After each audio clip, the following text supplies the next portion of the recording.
এগুলো হচ্ছে দেখো শ্রিম্প। এই শ্রিম্পগুলো কিন্তু এভাবেই রাখতে হয়, ঠিক আছে। আর শ্রিম্পগুলোতে অনেক বাচ্চা হয়েছে অ্যাকুরিয়ামটাতে, সেটা তোমাদের হয়তো দেখাতে পাচ্ছি না, খুবই ছোট।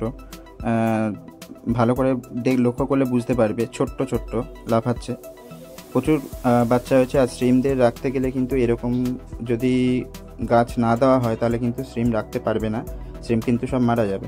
ভিডিওটা ভালো লাগলে প্লিজ শেয়ার করে দিও, সাবস্ক্রাইব করে দিও। দেখা হচ্ছে নেক্সট ভিডিওতে। টাটা।